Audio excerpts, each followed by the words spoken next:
Selamat pagi, selamat malam, selamat siang dimanapun ya kawan-kawan yang suka dengan channel kelas kreatifnya Inspirit. Kali ini kita akan membahas satu yang sangat menarik di kelas yang ke-74. Perkenalkan, nama saya Dani Wahyu Menggoro dari Inspirasi Tanpa Batas. Kita akan membahas atau ngobrol ya tentang sesuatu yang sangat menarik. Sebenarnya saya lihat bukunya tuh udah mungkin 10 atau 12 tahun yang lalu gitu ya. Kalau di apa nih, di Periplus atau di apa di toko-toko buku besar itu selalu ada. Cuma saya nggak pernah mau ambil buku satu itu. Ya tentang apa, nuts ya, Nudge, nuts nudge. ya. Oke, jadi hari ini kita kedatangan teman belajar yang luar biasa karena ini yang menjerumuskan saya ke Fakultas Hukum Universitas Indonesia. Coki Ramadan, apa kabar? Baik Mas, Alhamdulillah sehat. Semoga Mas Dani dan keluarga juga sehat-sehat. Teman-teman Inspirit juga sehat. Oke, terima kasih ya. Berhasil juga akhirnya saya kontak dan juga bisa mengisi kelas kreatif kali ini. Saya kapan itu ketemu Eki di apa? Mhm. Di di Eki ya di Bogor. Kan dia Bogor. rumahnya daerah situ kan, Sentul ya. Iya, Sentul. Kita kan pakai tutup itu, tutup apa, pakai masker ya. Tiba-tiba dia, Aha. Mas Dani, Eki.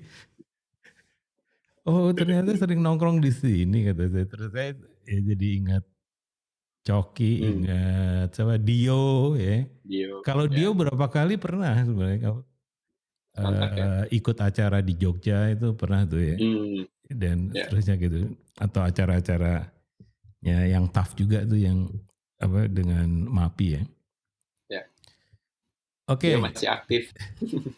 MAPI masih ya? Dia masih gitu. Masih ngurusin.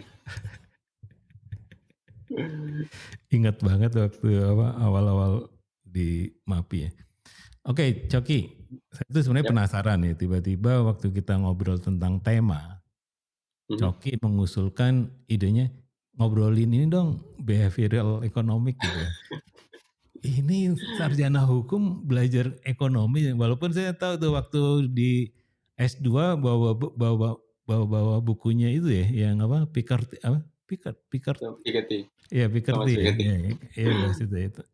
Nah, saya pengen tahu dulu nih sebelum kita bahas kontennya, apa yang membuat tertarik ke substansi ini gitu atau konten ini?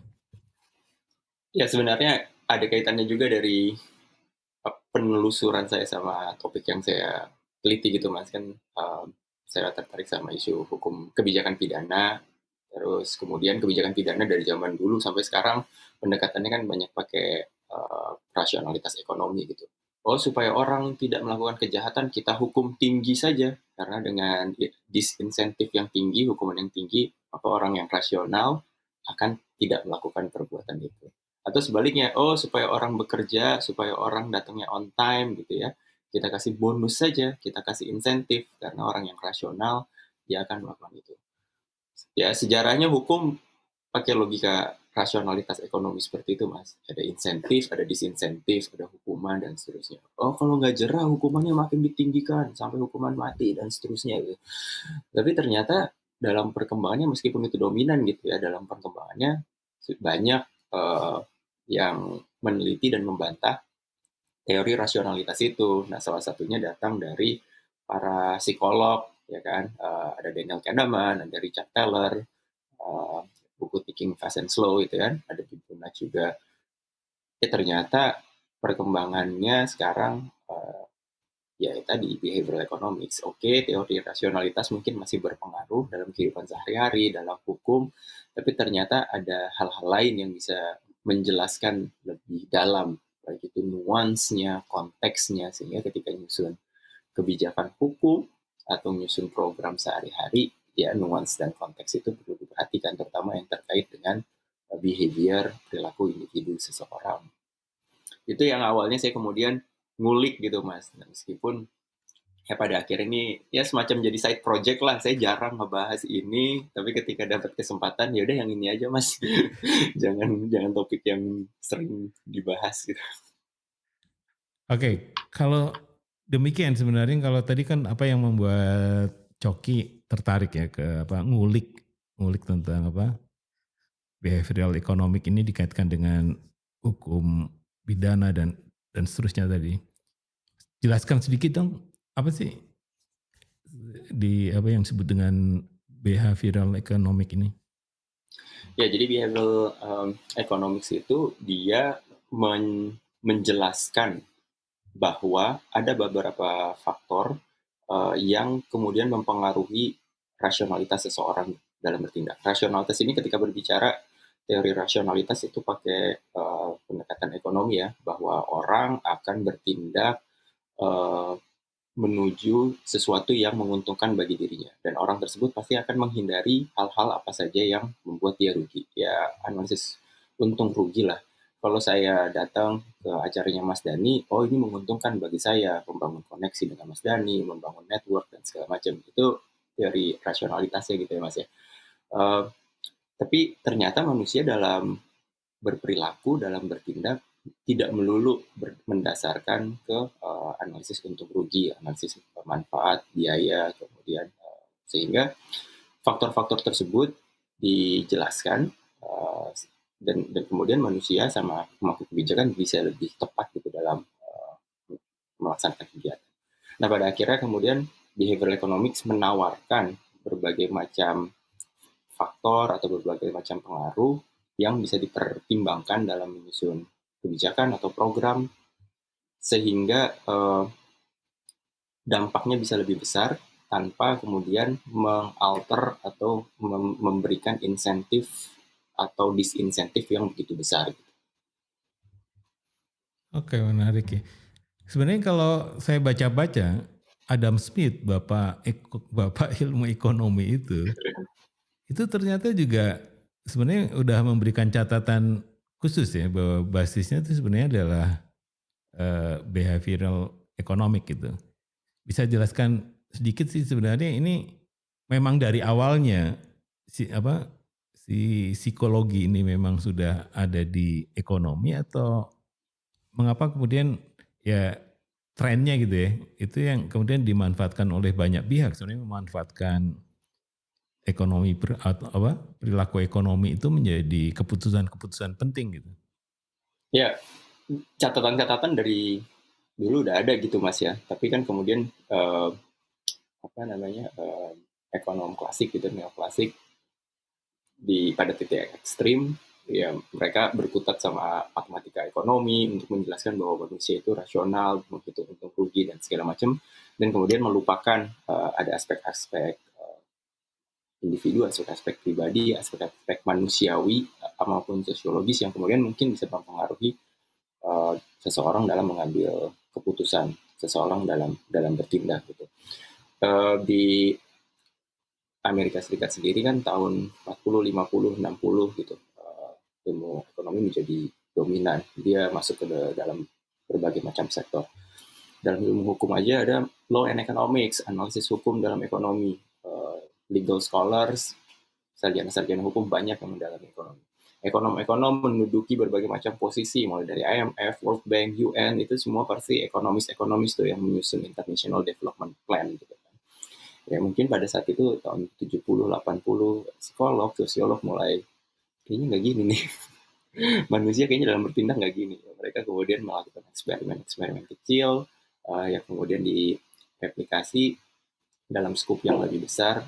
Akhirnya kemudian menemukan bahwa manusia bisa ada deviasi loh dari rasionalitas tersebut dan ketika kita bisa memahami hal tersebut kita bisa jadi lebih satu realistis dalam menyusun program kebijakan target dan segala macam kedua lebih pragmatis juga mana yang balik lagi ke ekonomi ya mana yang lebih hemat biaya yang efisien efektif tapi dampaknya besar gitu. Nah sebenarnya kalau boleh nggak sih saya bilang gitu sebenarnya di behavioral economic itu ini justru ngakali psikologinya orang gitu. Ini kan ada human, ada juga apa kalau istilahnya Taylor itu apa? Ikon gitu ya. Ikonnya ya. Iya, ikonnya. Ini nih sebenarnya saya kadang ini kita diakali terus nih sehingga seolah-olah tuh kita apa terjebak pada apa yang dirancang karena Ya, mereka tahu tentang kita gitu. Itu gimana? ya. Ya betul Mas, pandangan itu ada gitu dan kalau misalnya disalahgunakan, ya bisa saja ini membuat, eee, kebebasan individu, freedom freedom autonomy, bisa disuppress gitu ya. Eee, Pembahasan mengenai etik nudge, etik menerapkan behavioral economics itu juga satu area tersendiri yang saat ini sedang berkembang. Karena khawatir banyak pihak yang menggunakan behavioral economics untuk memanipulasi perbuatan manusia, tindakan manusia, bukan untuk menguntungkan manusia yang diatur gitu, tapi justru menguntungkan siapa yang mengatur. Itu yang apa namanya sedang berkembang. Ada beberapa catatan sebenarnya yang dibuat sama Kassenstein di bukunya Libertarian Paternalism gitu. Jadi yang dia usulkan adalah choice arsitekturnya, nudge-nya dibuat sedemikian rupa untuk bertujuan meningkatkan utility, well-being, kesejahteraan dari siapa yang diatur. Tapi kemudian tetap dikasih kebebasan, tetap dikasih ruang untuk kemudian mereka istilahnya opt out, keluar atau tidak mengikuti apa yang diatur tersebut. Nah, jadi pengaturan tersebut tetap memberikan kebebasan terhadap individu untuk melakukan apa yang dia mau, melakukan apa yang dia senang. Ini yang berbeda dengan kemudian hukum gitu Mas ya. Hukum yang mengacu ke teori ekonomi klasik. Kalau lu nggak mau ngelakuin, ini loh hukumannya. Jadi kan memaksa sifatnya. Tapi Hmm. kalau behavioral economic enggak. Ini yang terbaik, defaultnya seperti ini. Kalau Anda mau melakukan yang lain, silahkan. Nah ini kita bisa banyak membahas berbagai macam contoh gitu Mas ya. Kayak misalnya uh, kita ingin mendorong orang untuk lebih sehat, untuk naik tangga dengan tidak naik lift. Karena banyak pertimbangan lah, naik tangga lebih sehat, naik lift menghabiskan listrik yang banyak dan segala macam gitu. Bukan berarti liftnya kemudian ditutup sama sekali gitu, semua orang nggak bisa masuk lift kan. Tapi kan ada berbagai macam queue, ada berbagai macam hint, ada berbagai macam apa namanya choice arsitektur yang kemudian membuat orang lebih menggunakan tangga dibandingkan lift. Misalnya liftnya ditaruh tempat yang jauh ngumpet sehingga orang kalau mau ke lift lebih effort gitu. Atau kemudian di yang contoh yang sering banyak dipakai gitu ya, tangganya itu kemudian ada bunyi pianonya sehingga Oh orang ya, ketika naik ya, tangga ya. lebih enjoy, lebih senang. Ada berbagai macam informasi mengenai apapun itulah yang membuat orang menjadi nyaman dan enjoyable naik naik tangga dibandingkan naik lift. Apakah melarang naik lift? Enggak. Kalau mau naik lift silahkan, tapi ya carilah di tempat yang jauh yang dekat. Ya, contoh yang lain, supermarket sekarang kalau di Amerika Serikat dan saya rasa di Indonesia juga ya. Ketika masuk pertama kali, hampir sebagian besar itu menempatkan produk buah, sayur itu di depan kan. Oh iya, iya. Uh, itu untuk nge-encourage orang mengambil apa namanya sayur dan buah tersebut. Orang boleh nggak beli sayur buah? Boleh, tapi ya pertama kali yang dihadapkan apa namanya seperti itu. Itu choice arsitektur untuk mengaruhi orang dalam mengambil tindakan. Cok, kalau Ya, tadi saya ingin dapat sebenarnya kalau di di ekonomi perilaku ini itu mhm. poin-poin apa sih yang kita bisa dapat? Misalnya tadi sering disebut nuts, itu maksudnya apa sih? Ya, nudge itu istilah yang dibuat sama Kassenstein sama Richard Taylor ya. Iya. Jadi Taylor psikolog yang meneliti behavioral economics pakai pendekatan psikolog. Jadi dia membuktikan bahwa teori rasionalitas nggak betul. Dia udah bikin 20-30 tahun. Nah, Kassenstein ini legal scholar. Salah satu inspirasi saya lah. Jadi kenapa saya tertarik ini karena Kassenstein aja bisa gitu. Kassenstein background-nya regulatory reform. Gitu. Jadi dia menggabungkan. Nah, nudge itu uh, berkembang di kebijakan pemerintah maupun di program-program sehari-hari Mas ya, yang tujuannya me bukan mendorong sih, iya mendorong seseorang untuk melakukan perbuatan yang, eee, secara umum baik untuk diri mereka sendiri, tapi tanpa memaksa. Jadi kalau istilahnya, opposite-nya nudge itu shove. Kalau shove itu Hmm. kan memaksa, sakit gitu kan, apa namanya, orang membuat tidak nyaman, terkekang. Tapi kalau nudge itu ya didorong secara halus, secara perlahan agar orang tersebut secara perlahan terus-menerus melakukan apa yang diharapkan gitu.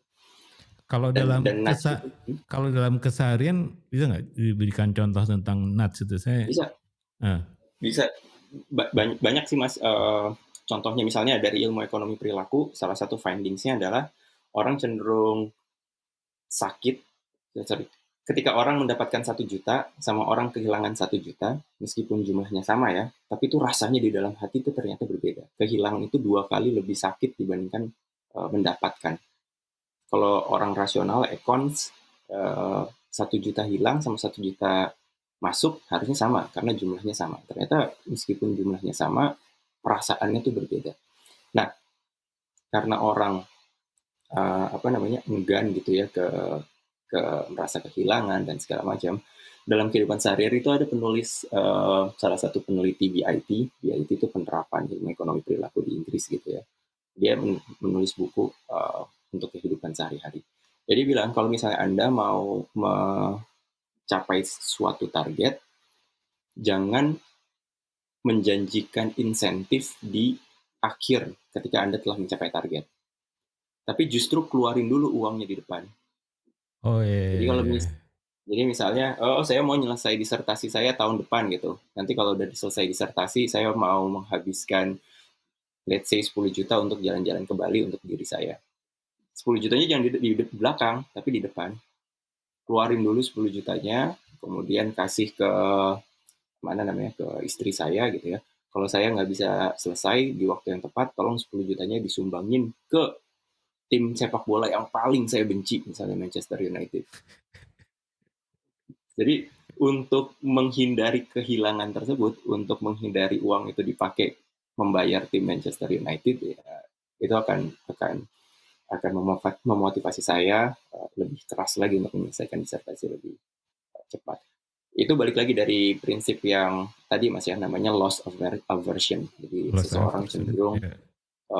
berusaha sekeras mungkin untuk apa namanya, menghindari kerugian. Ya ini nanti di kebijakan ada banyak kaitannya Mas. Kalau misalnya kebijakan mencabut sesuatu itu pasti penolakannya lebih besar. Karena yang namanya mencabut sama memberikan itu rasanya lebih sakit, lebih dalam gitu, meskipun jumlahnya sama. Jadi kalau misalnya kebijakan sekarang ada yang mensubsidi X, mensubsidi Y gitu ya. Ketika pencabutan itu pasti penolakan lebih besar. Tapi kalau misalnya ada usulan pemberian X, tapi kemudian usulan tersebut nggak jadi, mungkin cenderung lebih biasa aja, cenderung lebih relatif biasa aja. Oke. Makanya kemarin yang jaminan hari tua tuh heboh banget kan, karena itu kan mencabut yang sudah ada ketika jaminan hari tua apa namanya BPJS ya waktu itu rame-rame di Indonesia. Kalau di mana untuk saya ingin sebenarnya berpikir begini. Ini kan kalau di NGO ya, di Hmm. organisasi masyarakat sipil, itu kan ada perasaan-perasaan sekarang itu seperti misalnya mengalami stagnasi gitu ya. Ya, Ya jadi apa yang diupayakan tuh jadi melambat semua gitu loh. Terus saya kepikiran bisa nggak sih dipakai ini apa saya ekonomi pernah pakai perilaku mas, untuk saya pernah pakai di MAPI, gimana gimana bisa nggak cerita? pakai loss aversion tadi. Jadi pada waktu itu kan retention rate-nya MAPI sangat rendah ya, mas. Mas mungkin tahu lah, orang baru 1 tahun, baru 6 bulan udah pergi gitu kan. Nah, ya udah akhirnya saya bikin bonus, tapi bonusnya yang tadi diambil dulu. Jadi kalau Anda bisa bertahan 3 sampai 4 tahun, Anda akan mendapatkan bonus lah, bonus loyalty lah, loyalty bonus gitu kan. Kalau Anda bisa, Anda dapat loyalty bonus. Nah, kemudian tapi frame-nya saya ganti, Mas. Frame-nya bukan bukan MAPI yang kasih kamu loyalty bonus. Modelnya mirip-mirip jaminan hari tua lah. Jadi, itu uang Anda yang kita kumpulkan, eee, tapi kalau misalnya Anda bertahan sampai 4 atau 5 tahun, uang itu bisa diambil. Kalau Hmm. misalnya Anda nggak bertahan 4 sampai 5 tahun, ya uang Anda buat buat lembaga, gitu. Jadi di monthly salary-nya pada intinya kita naikin gajinya, Mas. Tapi kemudian yang kenaikan itu sekian persen kita ambil untuk kita simpen di masa yang mendatang, Oh jadi gitu. yang di Nah, loss aversion-nya itu sebenarnya dibalik ya, bahwa dibalik, gaji dinaikin ya, jadi di kepalanya udah oke, gue gajinya segini, tapi ya, di dalam prakteknya kita ambil dulu ya buat tabungan atau apa gitu ya. ya. Oh, Jadi, itu bisa di itu juga perilaku ekonomi ya berarti ya? ya, karena, bukan MAPI memberikan Anda bonus ketika Anda stay 5 tahun, tapi Anda bisa mengambil kelebihan gaji Anda kalau Anda stay 5 tahun. Frame-nya kan kita ganti ya, kalau uangnya MAPI, ya nothing to do with my effort, my work, and my money gitu. Tapi kalau itu uang Anda, oh, gue nggak mau tuh kehilangan itu. Jadi, ya alhamdulillah retention rate-nya naik. Mas Dani mungkin nge-observe itu, ngelihat orangnya masih itu aja, kemudian kerjanya MAPI gitu lebih. Kak, saya pernah Gitu. dapat cerita, Cok ya, di Mhm. Papua gitu, ada sebuah koperasi ya.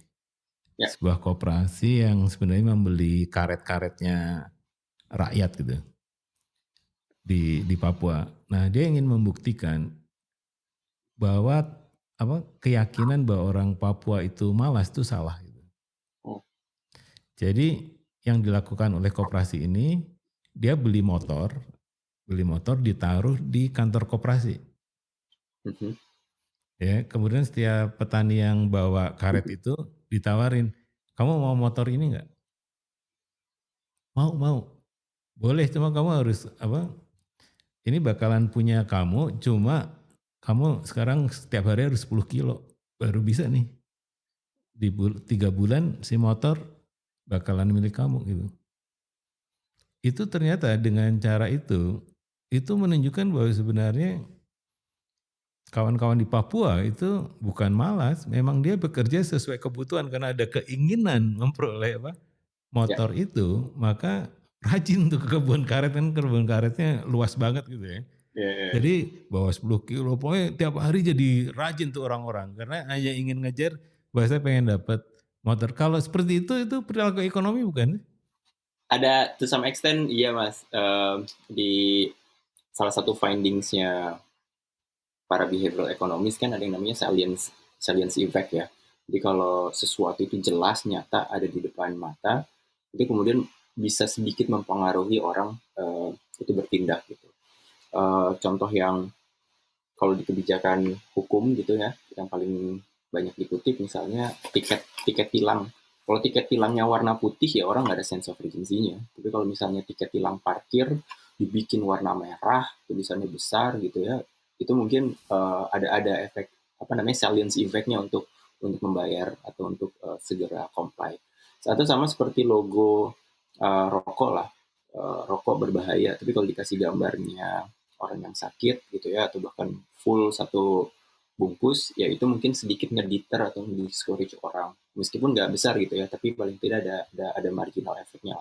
Sama dengan menghadirkan motor, kemudian dia melihat motor sehari-hari, ya ada salience effect, dia bisa melihat sesuatu yang jelas, dan dari sesuatu itu dia menjadi target jangka pendeknya dia, sehingga actions-nya dia juga lebih lebih doable untuk mengejar target tersebut karena ada sesuatu yang diinginkan. To some extent, iya mas, karena apa namanya gambar, visual, ya itu juga bisa membuat seseorang menjadi lebih tergerak untuk melakukan sesuatu. Kalau tentang murah mahal itu gimana sebenarnya? Kan Mhm. secara rasional orang mau beli yang murah gitu. Tapi Ya, ada juga sebuah kejadian ya, ada kawan saya bisnis batik gitu di Pasaraya ya. Nah kemudian 2 minggu si batik ini nggak laku-laku. Karena harganya mhm. cuma 75.000 gitu. Dia iseng, saya ganti aja harganya 600.000 gitu-gitu. Itu dalam 3 hari habis. Itu gimana sih? Apakah memang harus murah atau gimana sih di dalam situasi Ya, seperti ini? Kalau dari perilaku kalau ekonomi, dari kalau dari contohnya Mas Dani, saya nggak bisa ngambil kesimpulan atau nge-infer sesuatu ya, karena mungkin ada faktor-faktor yang lain gitu selain menaikkan harga, entah itu cara promosinya, entah itu framing yang dia pakai dan lain sebagainya. Tapi faktor framing marketing itu juga punya punya dampak lah. Ada beberapa faktor di behavioral economics gitu yang berkaitan dengan uh, framing, dan itu benar-benar punya punya dampak. Kayak misalnya nge-framing bahwa uh, nge-framing sekedar nge-framing bahwa ini terkait pajak misalnya Mas ya. Pajak yang Anda bayarkan itu bisa membantu tenaga kesehatan dan produksi vaksin di Indonesia. Cuman penambahan itu aja mungkin ada penambahan sekian persen yang cukup signifikan gitu untuk compliance pembayaran pajak. Jadi framing yang kemudian frame-nya itu untuk apa namanya social goods itu bisa aja mempengaruhi, terutama dalam konteks pajak ya, karena kan orang takut nih bayar pajak dipakai buat korupsi, apalagi isunya sedang tinggi dan segala macam. Saya apresiasi sih dalam 2 tahun 3 tahun terakhir eh, petugas pajak kalau ngirim email ke saya itu sering kali ada itunya tuh. oke. Kalau ini sebenarnya saya di tentang ini tadi tentang pricing ya, tentang harga itu kan Ya, memang antara nggak tahu juga itu antara mahal atau murah, bahwa orang mau mengambil keputusannya itu karena murahnya atau karena apa nih, karena yang lain gitu. ya. Kadang kan kalau apa ya, kalau beli barang-barang elektronik gitu kan itu angkanya tuh Hmm, suka ngeselin deh. 499999 gitu. Kenapa sih nggak 500 aja gitu ya? Gitu. Jadi saya tuh kadang satu itu jadi isu, kenapa sih kan nggak ada isunya gitu, cuma ₹0,001 aja kenapa harus dibuat ya, gede ya. banget gitu kan. Satu itu yang saya kadang jadi. Yang kedua tuh kalau beli aplikasi di internet, itu juga saya sekarang tuh bingung. Dulu perasaan saya kalau beli ya sekali jadi kan habis gitu. Beli harganya berapa, kalau sekarang kan ada langganan, ada apa nih, 1 bulan $1 gitu. Tapi saya tuh stres sebenarnya dengan yang begituan karena kemudian ditagih tiap bulan kan. Iya, iya. Cuma dia pembandingnya tuh kalau setahun harus bayar segini gitu harganya. Kalau ini Anda bisa bayar cuma $1 per hari. Ini memang kelakuannya si ekonomi apa perilaku ekonomi atau gimana sih? Saya kadang Yap. Ya, to some extent iya sih Mas, terutama perusahaan yang ngandelin subscribing itu ya, biasanya kan ngandelin free trial gitu, 15 hari, 5 hari, 10 hari, 30 hari gitu. Nah, ketika kita udah masukin data, kartu kredit dan lain sebagainya gitu ya, di sistem portal, ya kita ada kecenderungan tendensi untuk stuck sama default gitu kan. iya. Sehingga kita kesulitan untuk nge-opt out, membatalkan, atau kita keluar dari subscribe gitu. Ya, to some extent ya mempengaruhi itu, Mas.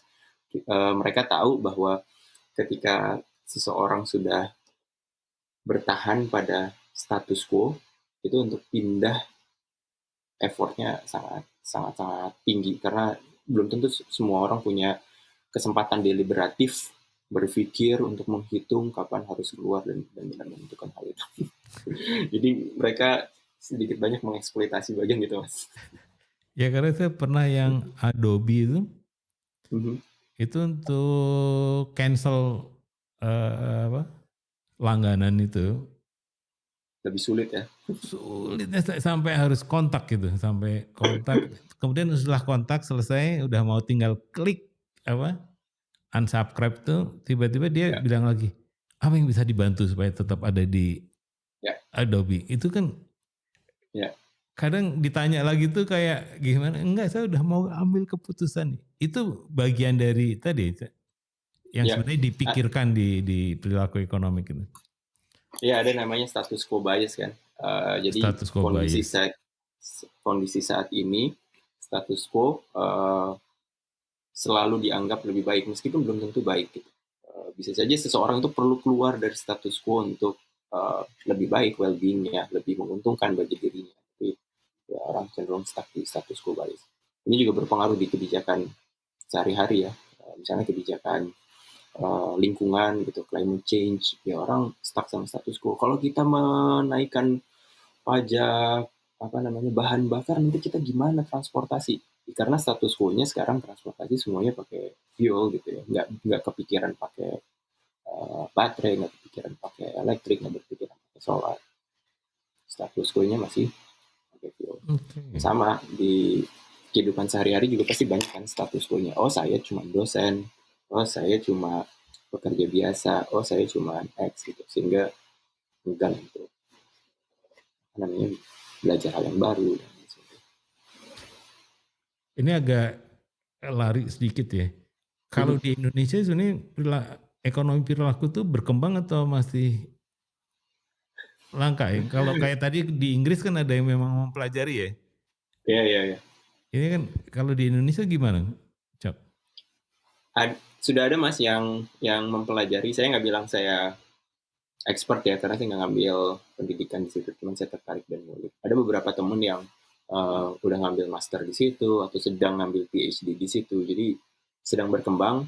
Saya nggak akan heran sih sooner or later mungkin ada yang terlembagakan seperti di Inggris gitu, terutama di kebijakan pemerintah maupun kemudian di konsultan apa namanya perusahaan atau konsultan pribadi. Sooner or later pasti pasti akan ada sih Mas, karena ilmunya sedang berkembang dan banyak orang yang tertarik. Oke, saya penasaran aja sih karena ini sesuatu yang menarik bagi saya sebenarnya kadang kan membicarakan tentang change ya, ini tentang perubahan Ya, kan. Kadang mau dari mana sih perubahan itu ya, berlaku walaupun ya Coki juga tahu ya, saya itu kan concernnya pada asset based thinking gitu ya. Dengan asumsi bahwa memang dengan tadi saya jadi nyambung itu dengan gambar, dengan apa nih, ya. bar yang kelihatan itu orang akan punya kecenderungan bergerak gitu untuk bisa mewujudkan apa si gambar-gambar itu gitu. Mhm. Nah, di sisi lain sebenarnya ini juga yang tadi yang saya balik lagi ke khususnya untuk komunitas-komunitas di organisasi masyarakat sipil itu kan kita kadang yang disebut perilakunya tuh siapa gitu? Apakah yang Ya, disebut perilakunya tuh perilaku birokrasi atau gimana tuh? Itu apakah bisa dipilah seperti itu atau ini perilaku tuh umum, awam gitu apa? Ini perilaku orang gitu. Jadi mhm, jadi misalnya tentang apa? Tentang kebijakan-kebijakan baru ya, tentang perhutanan sosial atau untuk masyarakat adat dan sebagainya. Sekarang kan dianggapnya kayak stagnan, berhenti nggak apa namanya lambat gitu ya, sehingga eh, kawan-kawan di gerakan masyarakat sipil tuh kayak apa ya kayak eh, ya frustrasi mereka kadang menyebutnya tuh apa kayak masochis gitu. Jadi apa terjal banget gitu, cuma tetap dikerjain gitu. Kadang saya berpikir kenapa nggak cari jalan lain sih itu kalau jalan itu terjal kenapa dilalui terus? Ini apakah memang perilaku itu nggak bisa diubah karena merasa itu adalah prinsip, ada heroisme di situ. Jalan ini yang harus saya ambil gitu. Kenapa nggak lewat jalan lain misalnya teknologi kah, ataukah jalan bisnis, jalan misalnya kebudayaan gitu. Dalam konteks perilaku ekonomi ini bisa nggak ya membantu menjelaskan realitas seperti itu gitu? ya. Satu poin yang mungkin relevan yang tadi saya sampaikan Mas, terkait apa namanya status quo bias. Dan kadang kan si status quo-nya itu di bahasanya tadi ada romantisme status quo kan. Diceritakan berulang-ulang gitu, baik itu dalam pelatihan, dalam perekrutan, dalam keseharian, dalam obrolan di meja makan ketika pada makan siang gitu. Nah, yang kadang ini yang kemudian sulit untuk membuat bergerak. Ada satu hal lain yang bisa menjelaskan itu yang namanya endowment endowment effect ya. Jadi ketika kita memiliki sesuatu, eksperimennya ada ada sekelompok mahasiswa di kelas gitu yang dikasih mug mas. Let's say harga mugnya $5 ya di pasaran.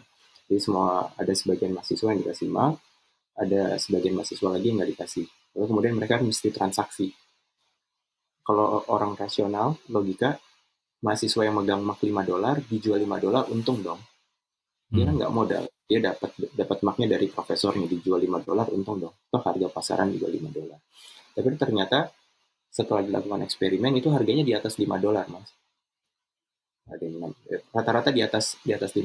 Kemudian ketika di riset lebih dalam, oh ternyata yang namanya endowment effect. Ketika orang sudah memiliki sesuatu, ya dia cenderung menilai harga itu tinggi, meskipun sebenarnya harganya nggak tinggi-tinggi banget kalau dijual di pasar bebas gitu.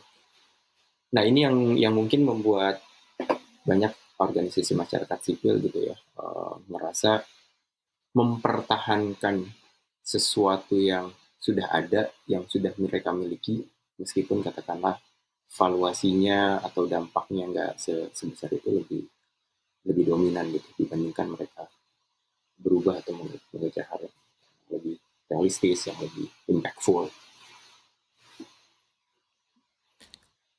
Ada hubungannya nggak sebenarnya kalau di ini nih balik lagi ya ke Ya, masyarakat sipil, saya ingin supaya kawan-kawan yang di kelas kreatif karena banyak dari organisasi masyarakat hmm, sipil. Dulu saya membayangkan sebenarnya kenapa impact dari banyak kerja di masyarakat sipil itu salah satunya kecil ya. Jadi kalau hmm, apa selalu yang bicara kecil dia mereka-mereka juga. Kenapa ya impactnya itu kecil gitu. Nah, salah satu misalnya di bisnisnya kami di Inspirit kan training ya. ya, Jadi waktu dulu saya nggak percaya gitu. Kalau di training, trainingnya gratis, itu kita nggak percaya dengan si peserta akan punya apa, kemudian ya kayak ngulik gitu loh, ngulik si hmm, ilmunya kemudian dipraktekkan di tempatnya gitu. Oleh ya, karena itu saya nggak mau gratis, saya bikin berbayar gitu. Dan mahal banget gitu berbayarnya kan, Coki juga tahu kan. Jadi ya, dan saya juga dikritik oleh banyak orang gitu, kenapa sih bikin training cuma untuk buat kaos aja 10 juta gitu. Tapi di pikiran saya pada saat itu adalah saya ingin supaya sama-sama punya values gitu.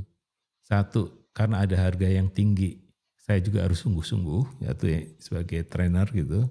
Tapi di ya, sisi lain sebagai peserta, karena kalian bayar, kalian kan akan menuntut lebih ke saya gitu. Kalau values-nya nggak seimbang, ini terlalu mahal itu, ya saya berpikir ulang gitu. Tapi setiap selesai training kita lakukan wawancara gitu. Kalau diukur dengan harga gimana gitu. Rata-rata mereka, wah kamu kemurahan nih kalau kita dapat gini kemurahan.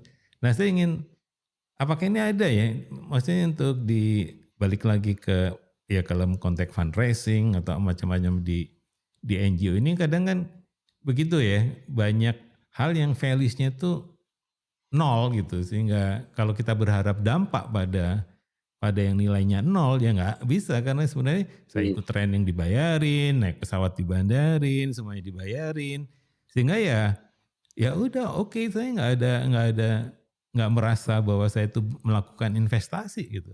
Sehingga ya, banyak kegiatan capacity building itu saya kemarin ditanya oleh kelompok-kelompok, berapa kelompok, perlu nggak sih capacity building buat NGO? Saya bilang kelihatannya mau basir deh, kita kayak membiayai orang malas gitu. Saya bilang gitu. Komen komen Coki gitu. ya. Ini ada kaitannya sama loss aversion tadi mas ya. Oh loss Ketika ya, loss, misalnya oke oke. ketika Loss saya sudah aversion ya. ya loss aversion, ketika saya sudah bayar 10 juta 20 juta gitu untuk training, saya nggak mau 10 juta 20 juta itu sia-sia dong, karena 10 juta 20 juta itu bisa saya pakai untuk yang lain, ada opportunity cost yang hilang.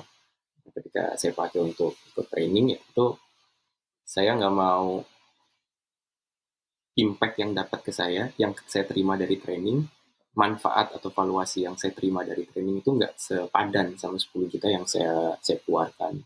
Jadi apa namanya, kan effort lebih keras. Nah, yang jadi masalah betul kata Mas Dani tadi, ketika semuanya itu dibayarin sama lembaga. Ketika semuanya dibayarin sama lembaga, orang-orang atau individu-individu ini kan kemudian nggak ada loss aversion ya, dia nggak merasa Mhm, mhm. perlu effort untuk menghilangkan, kerugian tersebut, apa namanya, mengganti kerugian tersebut dengan, ilmu yang bermanfaat, ilmu yang sepadan. Nah, mungkin salah satu caranya adalah si lembaga ini perlu mentransformasikan itu ke dalam bentuk loss aversion ke staff-nya. Ya misalnya gini ya, eee, kamu 50 juta kita pakai untuk training 5 orang, yang mana sebenarnya 50 juta itu bisa lembaga pakai untuk jalan-jalan kamu, outing, ya kan, outbound, atau naikin naikin bonus dan lain sebagainya. Nah, ketika ditransformasikan seperti itu mungkin uh, ada semacam ini tadi efek loss aversion-nya gitu. Oh, uangnya lembaga sudah hilang 50 juta yang sebenarnya bisa dipakai buat saya, sehingga ketika saya ikut training ini saya harus lebih sungguh-sungguh misalnya. Mungkin itu bisa bisa punya punya dampak ya. Oke, menarik tuh, saya mulai kepikiran juga itu untuk pakai perilaku ekonomi untuk, karena terus terang kan saya berpikir itu ya, gimana Ya, bahwa orang tetap mau beli ya, bahwa kemudian saya kan harus memberikan apa, ya trik-trik untuk bisa sebenarnya nggak rugi, karena biasanya saya juga tukar, nggak rugi kok, nanti habis 3 bulan juga kebayar karena kamu bisa jadi fasilitator di ya. acara-acara kami gitu misalnya gitu ya. Jadi sebenarnya Mhm. nggak akan secara financial itu sebenarnya nggak rugi, hanya saya mau kamu investasi gitu, Ya, nggak mau gratis gitu. Jadi ini jadi apa, catatan yang menarik. Nah, ya. balik lagi ke perilaku ekonomi ini. Selain tadi ya ada beberapa isu ya tentang apa, tentang loss aversion ya, nudge tadi ya, kemudian ada bias apa, bias Status status quo, quo, kemudian ada tadi yang endowment apa tuh, endowment effect ya. endowment effects. Ada nggak yang lain yang menjadi menarik perhatiannya Coki gitu di konsep ini yang kita Ya bisa pakai? ada beberapa ya, misalnya ya, tadi saya sudah sebut ada yang namanya framing effect. Jadi framing itu juga sangat berpengaruh dan framing effect ini bisa dikaitkan sama banyak banyak hal. Framing effect bisa dikaitkan sama yang tadi loss aversion, kan tadi yang saya kasih contoh itu bagaimana nge-frame, uang pelatihan ke loss aversion gitu ya, atau Itu framing apa istilahnya? framing effect Effect ya. framing effect. Terus kemudian ada juga yang namanya, tekanan sosial, Mas. Jadi ya ternyata manusia makhluk sosial, dia nggak cuma berpikir untung rugi di dalam kepalanya sendiri, tapi dia juga mempertimbangkan apa namanya, masyarakat sekitar. Jadi manusia kan cenderung ingin comply, ingin sesuai dengan masyarakat, dengan norma sosial. Jadi ketika itu bisa di frame atau bisa dinarasikan, mungkin dia pengaruh. Contoh yang paling banyak dipakai itu pajak ya Mas ya. Jadi dulu orang bilang 10% di kota Anda tidak membayar pajak, tolong jangan jadi yang 10% itu. Kata-kata itu justru membuat orang menjadi non-compliance. Karena ngerasa, oh ada kok 10%, masih aman gitu kan. Kalau saya nggak bayar pajak, ya paling 10%-nya nambah jadi 10,5%. Tapi narasinya diganti. Jadi 90% di kota Anda membayar pajak. Nah orang kan cenderung, oh ternyata yang membayar pajak jauh lebih banyak gitu. Saya ingin menjadi bagian yang dari majority tersebut, dari yang membayar pajak tersebut. Saya mau jadi law abiding citizen. Angka tersebut tentu harus faktual ya Mas ya, bukan yang dibuat-buat 90, 80 berbasis dengan itu yang tadi saya maksud dengan apa namanya, tekanan tekanan sosial. Terus hal-hal lain yang bisa dipakai adalah orang cenderung berpikir jangka pendek sorry dibandingkan jangka yang panjang. Istilahnya namanya hyperbolic discounting lah.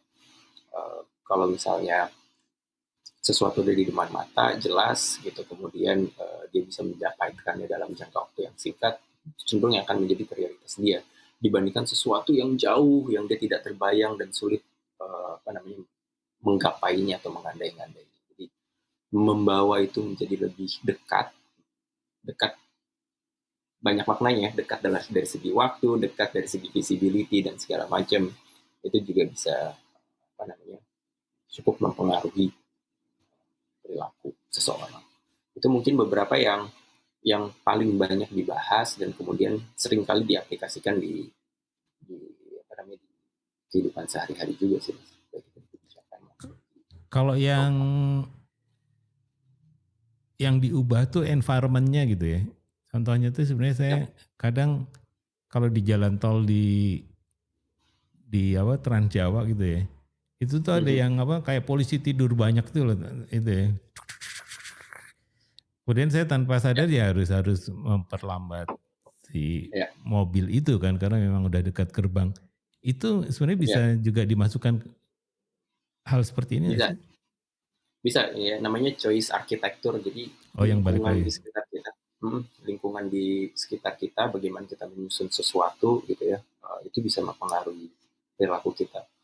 Kalau yang tadi Mas sebutin, terus contoh lift yang saya sebutin, mungkin perlu biaya yang sangat tinggi gitu ya, untuk membangun, kemudian untuk memindahkan lift dan lain sebagainya. Tapi untuk dalam kehidupan sehari-hari itu sebenarnya sesimpel menjauhkan apa yang kita nggak mau lakukan dan mendekatkan apa Iya, yang iya. mau kita lakukan. Jadi kalau saya mau diet popcorn, saya mau diet coklat, ya kalau bisa coklat-coklat itu diumpetin di tempat yang mungkin sulit sulit saya jangkau gitu. Uh, Oh iya, iya, maksudnya gitu ya yang Ya itu cocok gitu. Terus kalau mau sesuatu yang kita lakukan ya itu didekatkan sehingga kita bisa melihat itu lebih lebih jelas. Kalau saya mau sering baca buku, ya buku ditaruh di samping meja gitu. Kalau saya mau sering apa namanya olahraga, exercise gitu ya, ya si sepatu larinya itu dibikin kelihatan ketika saya bangun tidur kah atau saya mau pergi keluar, itu sepatu larinya itu harus harus kelihatan sehingga saya ingat dengan cue tersebut. Ketika melihat cue itu saya ingat oh saya harus. Saya yang lagi struggling sejujurnya secara pribadi gitu Mas ya.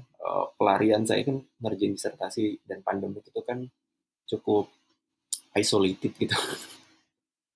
Baca orang juga belum tentu apa namanya nyaman gitu kan kumpul lagi pandemi. Akhirnya pelarian saya balik lagi ke 10-20 tahun yang lalu gitu ke video game.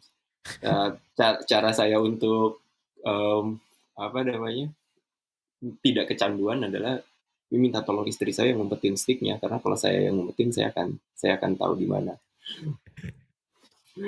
Dan surprisingly ini cara sederhana yang anak kecil pun punya sense gitu ya. Kalau kalau dia melihat permen, dia melihat sesuatu pasti dia minta. Tapi kalau dia nggak ngeliat kan dia nggak akan minta gitu. hmm. Uh, itu yang saya perhatiin dari paling tidak di anak saya gitu ya dan di anak-anak yang lain.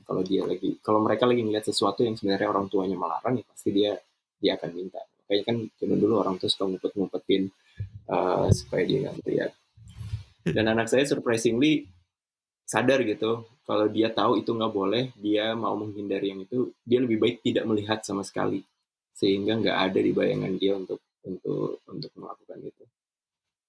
Oke ini menarik menarik. Tapi kan manusia sendiri kan adiktif. Mhm. Yap. Ya, Kalau untuk yang adiksi gitu bisa nggak di apa dipakai? saya nggak bisa ngomong banyak ya kalau terkait adiksi karena itu ada ilmu sendiri kan ya mas ya. Eh, Teman-teman itu di psikolog, teman-teman psikologi. di kesehatan itu pasti ada pembahasannya sendiri gitu ya. Tapi mungkin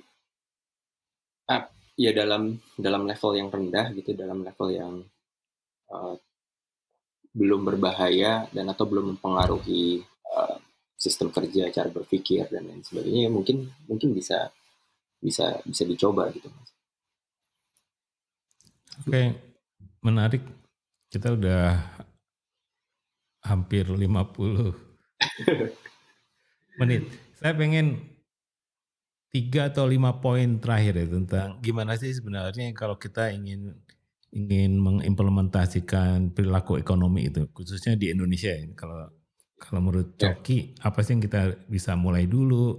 Tipsnya apa sehingga bisa mhm, dimanfaatkan tidak hanya sekedar apa urusannya ekonomik ya, tapi bahwa Ya, bagaimana orang mengambil keputusan yang tadi yang tanda kutip tidak rasional itu kita bisa manfaatkan untuk hal-hal yang menjadi lebih baik.